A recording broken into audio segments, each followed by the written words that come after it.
Hello മക്കളെ, എല്ലാവർക്കും ബിനൂസ് ട്യൂട്ടോറിയൽസിന്റെ പുതിയൊരു ക്ലാസ്സിലേക്ക് സ്വാഗതം.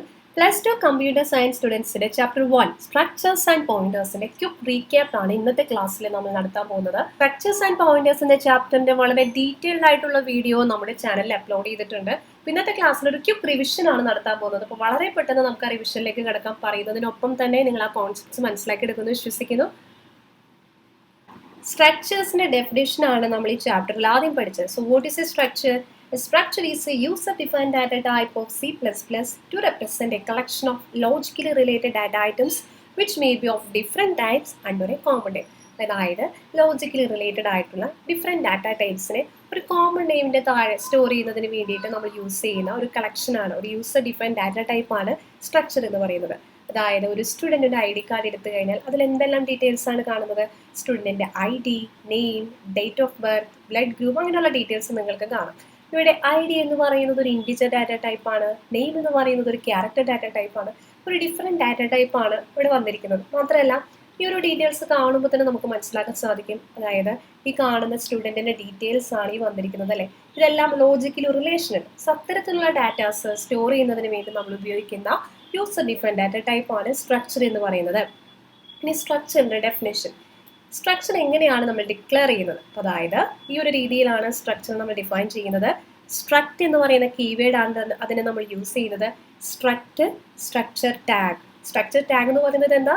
സ്ട്രക്ചറിൻ്റെ നെയിം, ദെൻ ഒരു ബ്രാക്കറ്റ് ഓപ്പൺ ചെയ്യുക, then data type variable 1, then data type variable 2. എത്ര ഡാറ്റ ടൈപ്പ് ആണോ നിങ്ങൾക്ക് ഡിക്ലെയർ ചെയ്യേണ്ടത് ഡാറ്റ ടൈപ്സ് ഡിക്ലെയർ ചെയ്യുക. ഓരോ ഡാറ്റ ടൈപ്പും ഡിക്ലെയർ ചെയ്തതിന് ശേഷം സെമിക്കോളൻ ഇടണം. അതിനുശേഷം സ്ട്രക്ചറിൻ്റെ ടാഗ്, അതായത് ഈ സ്ട്രക്ചറിൻ്റെ ബ്രാക്കറ്റ് ക്ലോസ് ചെയ്യുക, വീണ്ടും ഒരു സെമിക്കോളൻ. ഈ രീതിയിലാണ് സ്ട്രക്ചർ നമ്മൾ ഡിഫൈൻ ചെയ്യുന്നത്. എക്സാമ്പിൾ ഇപ്പോൾ നേരത്തെ കാണിച്ച ഒരു സ്റ്റുഡൻറ്റിൻ്റെ ഡാറ്റ ടൈപ്പാണ്, സ്റ്റുഡൻറ്റിൻ്റെ സ്ട്രക്ചറാണ് ഡിഫൈൻ ചെയ്യുന്നതെങ്കിൽ ഈ ഒരു രീതിയിലാണ് വരുന്നത്. സ്ട്രക്ട് സ്റ്റുഡൻറ്റ്, നിങ്ങൾക്ക് ഇഷ്ടമുള്ള പേര് കൊടുക്കുക. സ്റ്റുഡൻറ്റ് എന്നാണ് ഞാനിവിടെ കൊടുത്തിരിക്കുന്നത് സ്ട്രക്ചറിൻ്റെ പേര്. Struct student, int admission number, char name of 20, char group of 10, float fee, അതായത് ആ സ്റ്റുഡൻറ്റ് നെയിം സ്റ്റോർ ചെയ്യുന്നതിന് വേണ്ടി ഒരു നെയിം ക്യാരക്ടർ അറേ സ്റ്റോർ ചെയ്തു. അതുപോലെ then ക്യാർ group of 10, fee store ചെയ്യുന്നതിന് വേണ്ടി ഒരു ഫ്ലോട്ടിംഗ് പോയിന്റ് വേരിയബിൾ ആണ്, ഡാറ്റ ടൈപ്പ് ആണ് നമ്മൾ യൂസ് ചെയ്തത്. ഈ രീതിയിലാണ് സ്ട്രക്ചർ നമ്മൾ ഡിഫൈൻ ചെയ്യുന്നത്. അടുത്തത് variable declaration and memory allocation. എങ്ങനെയാണ് സ്ട്രക്ചറിൻ്റെ വേരിയബിൾ നമ്മൾ ഡിക്ലെയർ ചെയ്യുന്നത്? ഈ ഒരു രീതിയിലാണ് നമ്മൾ വേരിയബിൾ ഡിക്ലെയർ ചെയ്യുന്നത്.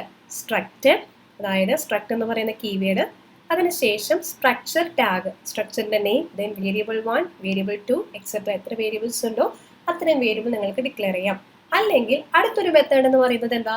സ്ട്രക്ചർ ടാഗ്, അതായത് സ്ട്രക്ചറിൻ്റെ name, then variable 1, variable 2 etcetera to variable n. എത്ര വേരിയബിൾ ആണോ ഉണ്ടാകുന്നത് അത്രയും വേരിയബിൾസ് നിങ്ങൾക്ക് ഇവിടെ ഡിക്ലെയർ ചെയ്യാം.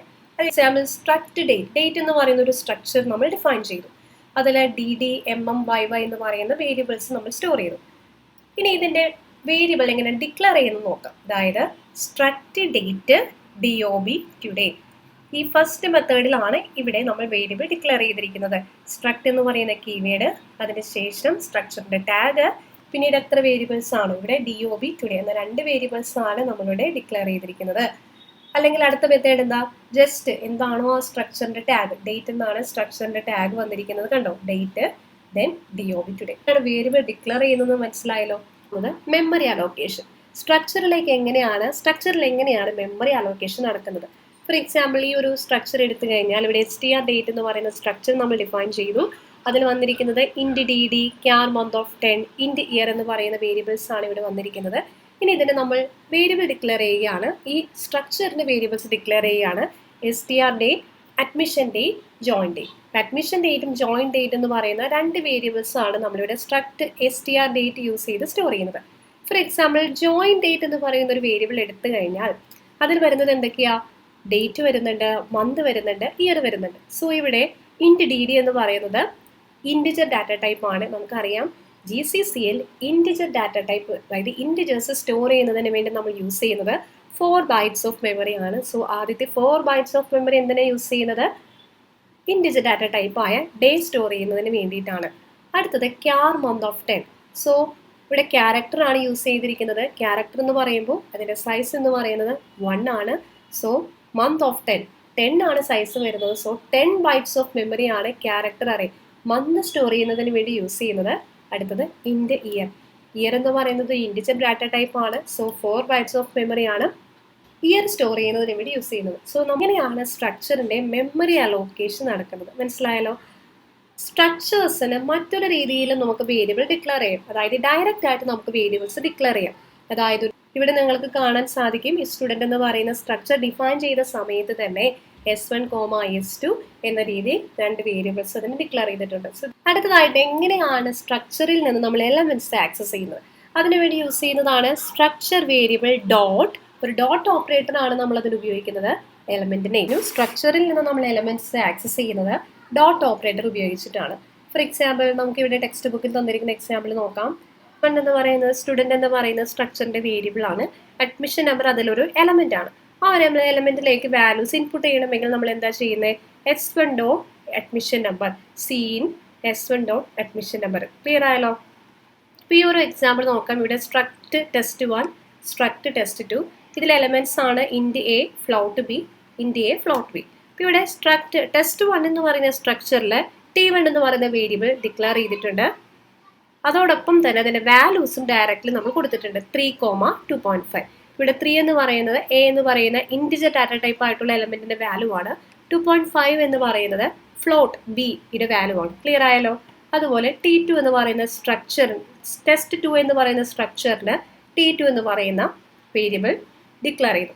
ഇവിടെ നമുക്ക് മനസ്സിലാക്കാൻ സാധിക്കും ഈ 2 സ്ട്രക്ചേഴ്സിനും സെയിം ടൈപ്പ് ഓഫ് എലമെന്റ്സ് ആണ്. അതായത് ഇവിടെ എ എന്ന് പറയുന്നത് ഒരു ഇൻഡിജർ ഡാറ്റ ടൈപ്പ് ആണ്. ഇതുപോലെ ബി എന്ന് പറയുന്ന ഫ്ലോട്ടിംഗ് പോയിന്റ് ഡാറ്റ ടൈപ്പ് ആണ്. 2 സ്ട്രക്ചറിലും സെയിം ആണ്. ഇപ്പം ഇങ്ങനെയുള്ള കേസുകളിൽ നമുക്ക് അസൈൻമെന്റ് പോസിബിൾ ആണ്. അതെങ്ങനെയാണെന്ന് നോക്കാം. For example T2 dot A എന്ന് പറയുന്നത് T2 എന്ന് പറയുന്നത് ടെസ്റ്റ് 2 എന്ന് പറയുന്ന സ്ട്രക്ചറിന്റെ വേരിയബിൾ ആണ് T2. T2 ഡോട്ട് എ എന്ന് പറയുന്നത് ഈ ഒരു വാല്യൂ ആണ് സൂചിപ്പിക്കുന്നത്. So T2 dot A equal to T1 dot A. T1 dot എയുടെ വാല്യൂ എന്താ? 3 ആണ് നമ്മളിവിടെ കൊടുത്തിരിക്കുന്നത്. ഈ വാല്യൂ ആണ് T2 ഡോട്ട് എ എന്ന് പറയുമ്പോൾ ഇവിടേക്ക് വരുന്നത്. അതുപോലെ T2 dot B equal to T1 dot B. ഈ ഒരു രീതിയിൽ നമുക്ക് അസൈൻമെന്റ് പോസിബിൾ ആണ്. സ്ട്രക്ചേഴ്സ് എന്നതിനെ കുറിച്ചാണ്. An element of a structure may itself be another structure. Such a structure is known as nested structure. അതായത് ഒരു സ്ട്രക്ചറിന്റെ എലമെന്റ് എന്ന് പറയുന്നത് മറ്റൊരു സ്ട്രക്ചർ ആണ്. അത്തരത്തിൽ വരുന്ന സ്ട്രക്ചേഴ്സിനെയാണ് നെസ്റ്റഡ് സ്ട്രക്ചേഴ്സ് എന്ന് പറയുന്നത്. ഫോർ എക്സാമ്പിൾ ഇവിടെ ഒരു സാധാരണ ഒരു സ്ട്രക്ചർ കൊടുത്തിട്ടുണ്ട്. Struct date, short day, short month, short year എന്ന് പറയുന്ന എലമെന്റ്സ് ആണ് ഇവിടെ ഡേറ്റ് എന്ന് പറയുന്ന സ്ട്രക്ചറിലുള്ളത്. അതുപോലെ സ്റ്റുഡൻറ് എന്ന് പറയുന്ന സ്ട്രക്ചറിൽ admission number, name, DT admission number, date, fee, ഇത്രയും കാര്യങ്ങളാണ് കൊടുത്തിരിക്കുന്നത്. ഇനി ഡെഫിനേഷൻ ബി നോക്കാം. സ്റ്റുഡൻറ് എന്ന് പറയുന്ന ഒരു സ്ട്രക്ചർ നമ്മൾ ഡിഫൈൻ ചെയ്തു. അതിലെ എലമെന്റ്സ് ആണ് ഇൻഡ്, admission number, char, name of 20. ഇതിൽ തന്നെ സ്ട്രക്ട് ഡേറ്റ് എന്ന് പറയുന്നൊരു മറ്റൊരു സ്ട്രക്ചർ നമ്മൾ അവിടെ ഡിക്ലെയർ ചെയ്തു. ഇവിടെ നമ്മൾ സെപ്പറേറ്റ് ആയിട്ട് ചെയ്തത് ഇവിടെ ഈ ഒരു സ്റ്റുഡൻറ് എന്ന് പറയുന്ന സ്ട്രക്ചറിന്റെ അകത്ത് തന്നെ ഒരു എലമെന്റ് ആയിട്ട് ഒരു സ്ട്രക്ചർ എന്ന് പറയുന്ന ഡേറ്റ് എന്ന് പറയുന്ന മറ്റൊരു സ്ട്രക്ചറാണ് ഇവിടെ എലമെന്റ് ആയിട്ട് വരുന്നത്. ഇനി അതിലാണ് short day, short month, short year എന്ന എലമെന്റ്സ് കൊടുത്തു. ദെൻ ഈ ഡേറ്റ് എന്ന് പറയുന്ന ഇന്നർ സ്ട്രക്ചറിന്റെ വേരിയബിൾ ആണ് ഇവിടെ ഡിക്ലെയർ ചെയ്തിരിക്കുന്നത്, DTADM. ദെൻ ഫ്ലോട്ട് ഫീ. ഈ ഒരു രീതിയിലാണ് നെസ്റ്റഡ് സ്ട്രക്ചേഴ്സ് എന്ന് വരുന്നത്. Structure variable dot inner structure variable dot element. ആ രീതിയിലാണ് നെസ്റ്റഡ് സ്ട്രക്ചേഴ്സ് വരുമ്പോൾ നമ്മൾ എലമെന്റ്സിനെ ആക്സസ് ചെയ്യുന്നത്. അടുത്തതായിട്ട് difference between arrays and structures വളരെ ഇമ്പോർട്ടൻ്റ് ആണ്. അറേസ് എന്ന് പറയുന്ന ഒരു ഡിറൈവ്ഡ് ഡാറ്റ ടൈപ്പ് ആണ്. സ്ട്രക്ചേഴ്സ് എന്ന് പറയുന്ന ഒരു യൂസർ ഡിഫൈൻഡ് ഡാറ്റ ടൈപ്പ് ആണ്. അറേ നമുക്കറിയാം collection of same type of data. ഇപ്പോൾ ഇൻഡ് അറേ ആണെങ്കിൽ ഇൻഡിജർ വേരിയബിൾസ് മാത്രമേ അതിൽ സ്റ്റോർ ചെയ്യുന്നുള്ളൂ. സ്ട്രക്ചർ എന്ന് പറയുന്നത് ഡിഫറെൻറ്റ് ടൈപ്സ് ഓഫ് ഡാറ്റയാണ് ഇവിടെ നമുക്ക് സ്റ്റോർ ചെയ്യാൻ സാധിക്കുന്നത്. അടുത്തത് elements of an array are referenced using corresponding subscripts. For example A എന്ന് പറയുന്ന ഒരു അറേ നമ്മൾ ഡിക്ലെയർ ചെയ്തു എങ്കിൽ A0 എന്ന് പറയുന്നത് 0th പൊസിഷനിലുള്ള എലമെന്റിനെയാണ്. അതായത് അതിന് അറേ സബ്സ്ക്രിപ്റ്റ് യൂസ് ചെയ്തിട്ടാണ് നമ്മൾ എലമെന്റ്സിനെ ആക്സസ് ചെയ്യുന്നത്. അതേസമയം സ്ട്രക്ചറിൽ എന്താ ഡോട്ട് ഓപ്പറേറ്റർ ആണ് യൂസ് ചെയ്യുന്നത്. Then an element of an array becomes another array. Multi-dimensional array is formed. അതായത് ഒരു അറേയുടെ അകത്ത് മറ്റൊരു അറേ വരുന്ന കേസിലാണ് മൾട്ടി ഡയമെൻഷണൽ അറേ വരുന്നത്. സോ ഇത് തന്നെ സ്ട്രക്ചറിന്റെ കേസിലാവുമ്പോൾ എന്താ നെസ്റ്റഡ് സ്ട്രക്ചേഴ്സ് ആണ് വരുന്നത്. Array of structure is possible. അതുപോലെ തന്നെ structures can contain arrays as elements. ഇത്രയും കാര്യങ്ങളാണ് അറേസ് ആൻഡ് സ്ട്രക്ചേഴ്സിന്റെ ഡിഫറൻസസ് ചോദിക്കുമ്പോൾ വരുന്നത്. അടുത്തത് നമ്മൾ ഈ ചാപ്റ്ററിന്റെ രണ്ടാമത്തെ ഭാഗത്തിലേക്കാണ് കിടക്കുന്നത്. Pointers. Pointer is a variable that can hold address of a memory location. ഒരു മെമ്മറി ലൊക്കേഷന്റെ അഡ്രസ് ആണ് പോയിന്റർ എന്ന് പറയുന്ന വേരിയബിളിൽ സ്റ്റോർ ചെയ്തിരിക്കുന്നത്. ക്ലിയർ ആണല്ലോ? എങ്ങനെയാണ് പോയിന്റർ ഡിക്ലെയർ ചെയ്യുന്നത്? Data type star variable semicolon. ഈ ഒരു രീതിയിലാണ് പോയിന്റേഴ്സ് നമ്മൾ ഡിക്ലെയർ ചെയ്യുന്നത്. ഫോർ എക്സാമ്പിൾ ഇൻഡ് സ്റ്റാർ പോയിന്റർ PTR1 സെമിക്കോളൻ.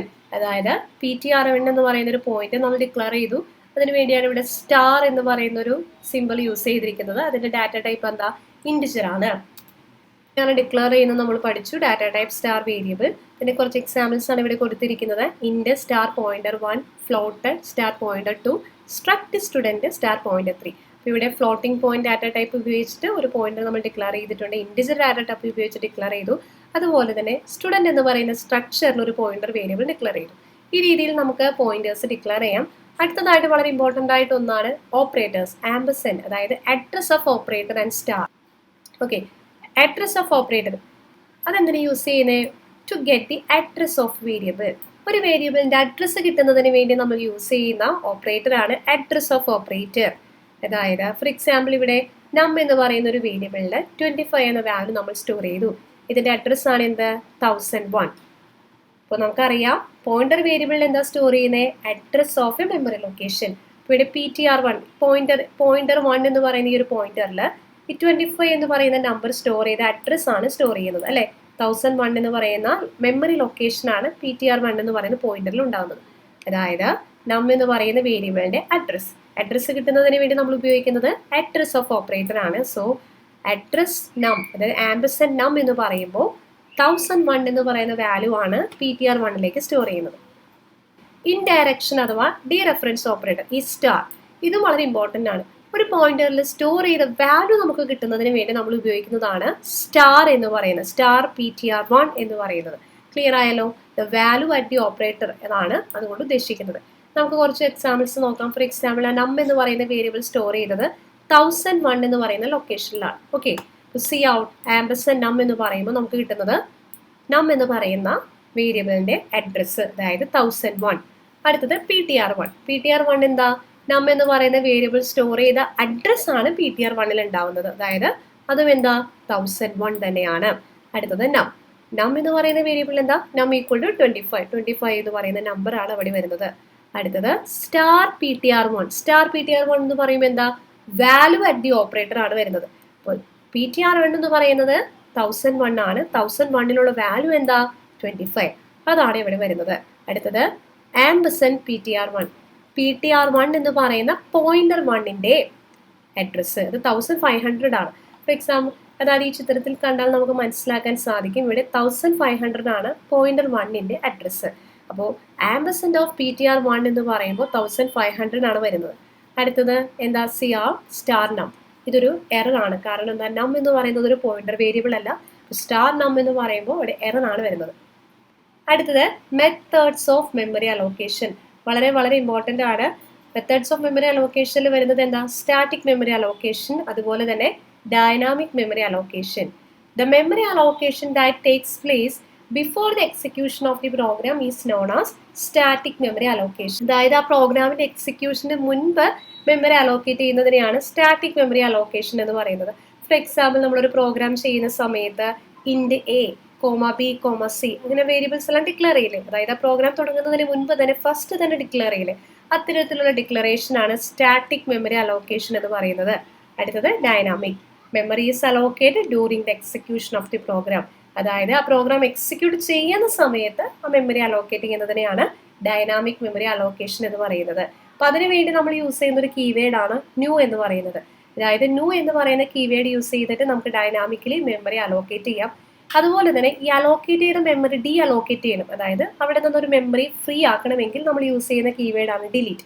അതായത് ആ സ്പേസ് അവിടെ നിന്ന് ഡിലീറ്റ് ചെയ്യുന്നതിന് വേണ്ടിയിട്ടാണ് ഡിലീറ്റ് എന്ന് പറയുന്ന കീവേഡ് യൂസ് ചെയ്യുന്നത്. അതായത് ന്യൂ ഡിലീറ്റ് എങ്ങനെയാണ് യൂസ് ചെയ്യുന്നത് നോക്കാം. സോ നമുക്കറിയാം ഇതിന്റെ സിൻടാക്സ് എന്താ? Pointer variable equal to new data type. ഈ ഒരു രീതിയിലാണ് ഡൈനാമിക്കലി നമ്മൾ അലോക്കേറ്റ് ചെയ്യുന്നത്, മെമ്മറി അലോക്കേറ്റ് ചെയ്യുന്നത്. ഫോർ എക്സാമ്പിൾ, ഇവിടെ ഷോർട്ട് സ്റ്റാർ SIPTR എന്ന് പറയുന്ന ഒരു പോയിന്റർ ഡിക്ലെയർ ചെയ്തു. അതുപോലെ ഫ്ലോട്ട് സ്റ്റാർ FL പോയിന്റർ എന്ന് പറയുന്ന ഒരു പോയിന്റർ വേരിയബിൾ ഡിക്ലെയർ ചെയ്തു. അതിനുശേഷം ഈ രണ്ട് പോയിന്റർ വേരിയബിൾസിനും നമ്മൾ ഡൈനാമിക്കലി അലോക്കേറ്റ് ചെയ്യുന്നതാണ് SIPTR equal to new short, new data type. അതുപോലെ FLPTR equal to new data type. Data type എന്ന് പറയുന്നത് ഫ്ലോട്ട് ആണ്. അതുപോലെ CXPTR എന്ന് പറയുന്ന സ്ട്രക്ചറിന്റെ വേരിയബിൾ ആണ്, പോയിന്റർ വേരിയബിൾ ആണിത്. അതിൻ്റെ ഡാറ്റ ടൈപ്പ് വരുന്നത് കോംപ്ലക്സ് ആണ്. അപ്പോൾ നമ്മൾ എങ്ങനെയാണ് കൊടുക്കുന്നത്?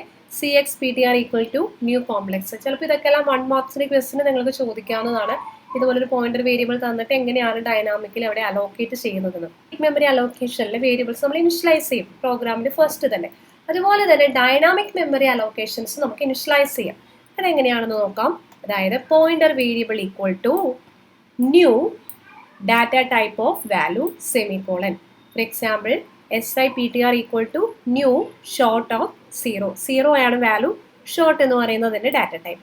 അതുപോലെ FLPTR equal to new float of 3.14. 3.14 എന്ന് പറയുന്നത് അതിൻ്റെ വാല്യൂ. നമുക്കറിയാം ന്യൂ ഓപ്പറേറ്റർ ഉപയോഗിച്ച് ക്രിയേറ്റ് ചെയ്ത വാല്യൂ നമ്മൾ ഡിലീറ്റ് ഓപ്പറേറ്റർ ഉപയോഗിച്ച് ആ ഒരു സ്പേസ് അവിടെ ഡിലീറ്റ് ചെയ്തിരിക്കണം.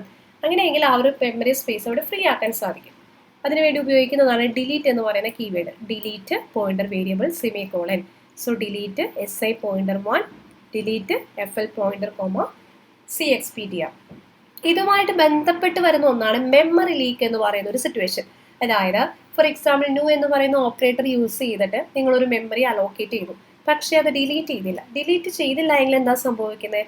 അവിടെ യൂസ് ചെയ്യാത്തൊരു മെമ്മറി അവിടെ ഫോം ചെയ്യുന്നുണ്ട്. അപ്പോൾ അതിന് പറയുന്ന പേരാണ് ഓർഫൺ മെമ്മറി ബ്ലോക്ക്. ഓക്കെ, ഇങ്ങനെ ഓർഫൺ മെമ്മറി ബ്ലോക്കിന്റെ സൈസ് ഇൻക്രീസ് ചെയ്ത് വരുമ്പോൾ നമ്മൾ അതിനെ പറയുന്ന പേരാണ് മെമ്മറി ലീക്ക് എന്ന് പറയുന്നത്. If the memory allocated using new operator is not freed using delete, that memory is said to be an orphan memory block, a block of memory that is left unused but not released for further allocation. This memory block is allocated on each execution of the program and the size of the orphan block is increased. Thus, a part of a memory seems to be disappear on every run of a program, and eventually the amount of memory consumed has an unfavorable effect. This situation is known as memory leak. അതായത് നമ്മൾ പറഞ്ഞു dynamic memory എന്ന് പറയുന്നത് എന്താ? Dynamic memory allocation എന്ന programme execute ചെയ്യുന്ന സമയത്ത് ഒരു മെമ്മറി അവിടെ അലോക്കേറ്റ് ചെയ്യും, ഒരു മെമ്മറി സ്പേസ് അവിടെ ഉണ്ടാവും. ന്യൂ എന്ന് പറയുന്ന കീവേഡ് യൂസ് ചെയ്ത് നമ്മൾ മെമ്മറി അലോക്കേറ്റ് ചെയ്യുമ്പോൾ ആ പ്രോഗ്രാം റൺ ചെയ്യുന്ന സമയത്ത് ഒരു സ്പേസ് അവിടെ ക്രിയേറ്റ് ചെയ്യും ഈ വേരിയബിൾ സ്റ്റോർ ചെയ്യുന്നതിന് വേണ്ടി. വീണ്ടും നമ്മൾ പ്രോഗ്രാം റൺ ചെയ്യുന്ന സമയത്ത് ന്യൂ ഓപ്പറേറ്റർ ഉപയോഗിക്കുമ്പോൾ എന്താ സംഭവിക്കുന്നത്? വീണ്ടും അവിടെ ഒരു സ്പേസ് യൂസ് ചെയ്യും.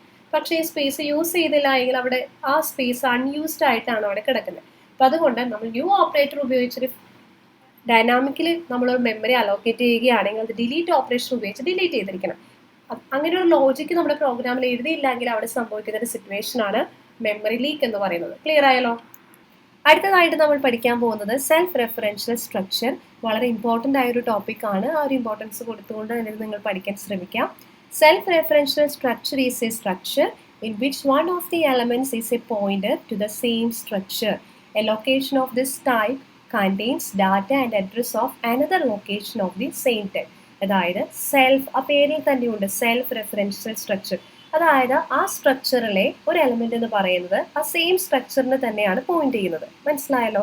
അത്തരത്തിലുള്ള സ്ട്രക്ചേഴ്സിനെയാണ് സെൽഫ് റെഫറൻഷ്യൽ സ്ട്രക്ചർ എന്ന് പറയുന്നത്. സെൽഫ് റെഫറൻഷ്യൽ സ്ട്രക്ചർ മനസ്സിലാക്കുന്നതിന് വേണ്ടി നമ്മുടെ ടെക്സ്റ്റ് ബുക്കിൽ കൊടുത്തിരിക്കുന്ന ഒരു പിക്ചോറിയൽ റെപ്രസെൻറ്റേഷൻ നമുക്ക് ശ്രദ്ധിക്കാം. ഇവിടെ സുനിൽ എന്ന് പറയുന്ന എംപ്ലോയി, അദ്ദേഹം പോയിന്റ് ചെയ്യുന്നത് ടേബിൾ നമ്പർ 12ലേക്കാണ്. 12ലുള്ളത് സെയിം ഒരു അനിൽ എന്ന് പറയുന്ന ഒരു എംപ്ലോയി ആണ്. അദ്ദേഹം പോയിന്റ് ചെയ്യുന്നത് തൊട്ടടുത്ത ടേബിളിലേക്കാണ്, തോട്ട്. സോ അതായത് ഒരു സ്ട്രക്ചറിൽ തന്നെ മറ്റൊരു സ്ട്രക്ചറിലേക്ക് റെഫർ ചെയ്ത് ആ ഒരു രീതിയിലേക്കാണ് സെൽഫ് റെഫറൻഷ്യൽ സ്ട്രക്ചേഴ്സ് വരുന്നത്. ഡൈനാമിക് ഡാറ്റ സ്ട്രക്ചേഴ്സ് ഡെവലപ്പ് ചെയ്യുന്നതിന് വേണ്ടി ലിങ്ക്ഡ് ലിസ്റ്റ്, ട്രീസ് അങ്ങനെയുള്ള ഡൈനാമിക് ഡാറ്റ സ്ട്രക്ചേഴ്സ് ഡെവലപ്പ് ചെയ്യുന്നതിന് വേണ്ടിയിട്ടാണ് സെൽഫ് റെഫറൻഷ്യൽ സ്ട്രക്ചേഴ്സ് നമ്മൾ ഉപയോഗിക്കുന്നത്. സോ ഇവിടെ ഒരു സെൽഫ് റെഫറൻഷ്യൽ സ്ട്രക്ചർ നൽകിയിട്ടുണ്ട്. സ്ട്രക്റ്റ് എംപ്ലോയി, അതിൽ ഇൻഡ്, equal, ക്യാർ, E name, float, salary എന്ന് പറയുന്ന എലമെൻറ്റ്സ് ഉണ്ട്. കൂടാതെ ഈ സ്ട്രക്ചറിൻ്റെ തന്നെ മറ്റൊരു എലമെൻറ്റ് നമുക്ക് നോക്കാം, എംപ്ലോയി സ്റ്റാർ ഇ പി. അതായത് ഈ സ്റ്റാർ, ഈ ഒരു പോയിന്റർ ഇ പി എന്ന് പറയുന്ന പോയിന്റർ ആ സെയിം സ്ട്രക്ചറിൽ തന്നെയാണ് പോയിന്റ് ചെയ്യുന്നത്.